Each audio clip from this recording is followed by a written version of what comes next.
Hello everybody, welcome to Lifestyle Real Estate. In this episode we're going to do a little bit of a progress update. We're going to show you how our latest short-term rental project is going. So if you haven't seen it yet, I'm going to put a card up here so you can check that video out. It's also going to be in the show notes below.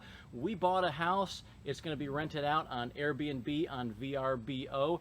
Eventually we're going to be $0 out of pocket on this thing. We bought a really great value add property, but right now we're in the middle of a renovation. It is very cash heavy, so I'm going to show you the budget. I'm going to show you what it costs to renovate a place like this. So we'll get through some numbers. I'm going to do a nice detail at the end. We'll go through that spreadsheet and see where we are financially.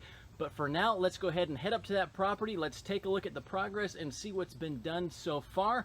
But right before we do that, real quick, do me a favor, hit that subscribe button right now. It really helps me out. It really means a lot to me, and it's super easy for you to do. So just go ahead and do it. All right, let's go head up to the property now.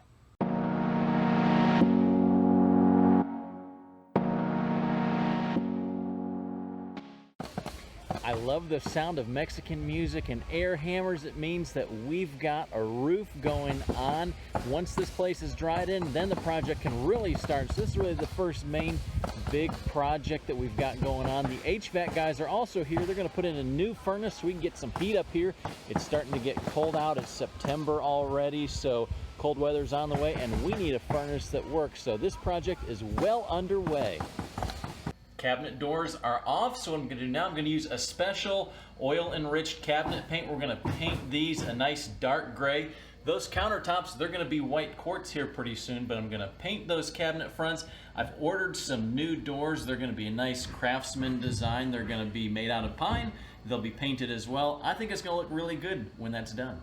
I had a handyman coming by, and he's been tearing out all of the wallpaper in the bathrooms, getting some paint put up. He charged me about $350 for all that work. He's going to put some floors in as well, get these replaced with some nice LVP. So things are coming along. We're going to replace that light right there. We're going to put in something a little bit more rustic. Well, hey, this is a good sign. We got some sheetrock. We've got started painting in this bathroom. We're going to go for a nice little agreeable gray kind of color, but we haven't taken care of this mold yet. I've been running the ozone generator in here, killing that mold. My handyman, he grabbed a piece of that tongue and groove. We're actually going to replace that tongue and groove. The whole ceiling's not terrible. It's just in that one spot, so I figured that'd be better than drywalling over the whole thing, since there's tongue and groove in the rest of the house. But that's all torn out, looking a lot better than it was. I think by tomorrow this thing's going to be patched up and ready for paint. All right, so let's take a look at some of these financials here. I've got the spreadsheet up at the moment, so let's go ahead and take a look at what we've got going on here. All right, so if we look up here at the top corner, so on the left side, we've got different areas. So when I went and did my due diligence on this place, I walked through, and for each area that needed something fixed or needed some work, I wrote that down, and so that's what's in column B, are those each individual items.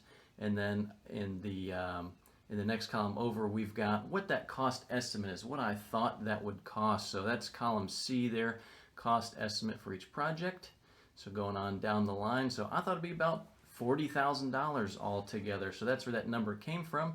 In this column over here in E, we've got actual dollars spent. So as I go through this project, how much money am I actually spending on each item? So that's what that is right there.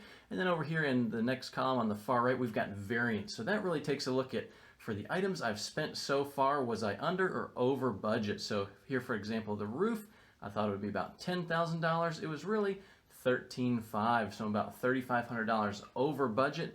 Fortunately, that's really the only big over budget thing right now.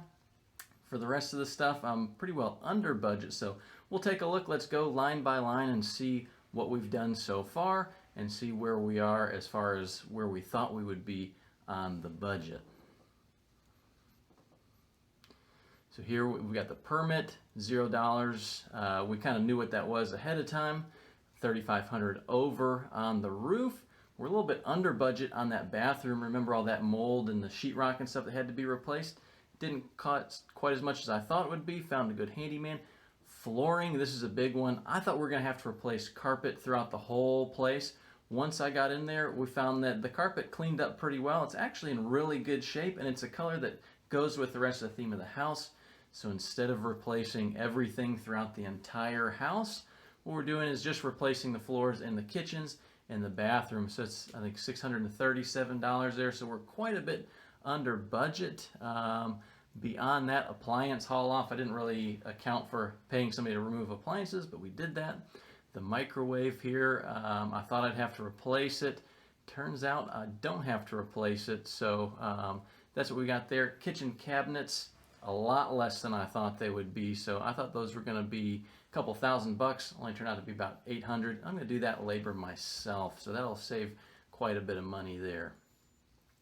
Going on down the line, just some more odds and ends of $50 here, $100 there. So just knocking out some of those punch list items. So painting ceilings, removing wallpaper, that sort of thing. Really not a big deal. HVAC, here's a big one. I thought it was going to be $7,000. Actually found a pretty good deal, so got it for just under $6,000. So that's nice. That gives me an extra $1,000 of cushion in the budget. What I call unforeseen issues, that's really more of a miscellaneous sort of thing, just odds and ends that you don't really plan for, but you know are going to happen. So septic tank needed a little bit of work, and I bought a carpet cleaning machine. Since we're keeping the carpet, decided to buy a shampooer so we can go through and really get that carpet nice. So overall, last thing here, water. So the water heater turned out it broke, and so I don't know if I'm gonna have to replace it. I think I can just replace some elements and I can fix it. It's not rusty, it's not leaking, so that should be fine. So overall, quite a few $1,000s under budget. We're at about $22,000 total for the project so far. So we're about halfway there. We've got all the big stuff knocked out already. So the nice thing is we've got some latitude now. So things like kitchen sinks and doorknobs and hinges, you know, I can go expensive on some of that stuff where it makes sense, and I can save a lot of money and go cheap in areas where it's not going to make a huge difference on value or rent. So I think we're in a really good spot overall. Grading work, this is one where I think we're probably going to go over budget quite a bit there, so it's nice that we're under budget now. I thought it was just going to be some new gravel on the driveway. It turns out we do have some drainage issues. We had a structural engineer out who said we need to kind of do some grading around the foundation to shore it up and to get drainage better. So I think that may eat up a good chunk of our $4,000, $5,000 under budget spot we're in right now. But overall, I think we're going to hit that $40,000 mark right on the head. So not too worried about it. I think we're in a pretty good spot. So what do you guys think? Let me know. Do you think that, am I paying good prices for some of this work? That roof was pretty expensive. If you've ever replaced a roof in a city, you know, a small roof like that, $7,000, $8,000 is not unheard of. What I found is it's very difficult to get a reliable roof company out to some of these mountain properties. It requires bringing in a lot of equipment on some very windy roads, getting up on roofs. The back end of that roof's probably, I don't know, 40, 50, 60 feet off the ground. So getting somebody who wants to do that work turned out to be a little bit difficult. So let me know though, what do you think? How much are you paying for your stuff? How much was the last furnace that you purchased? Did I get a good deal? Did I get a terrible deal? Let me know in the comments below. Don't forget, like, subscribe. Thanks for watching.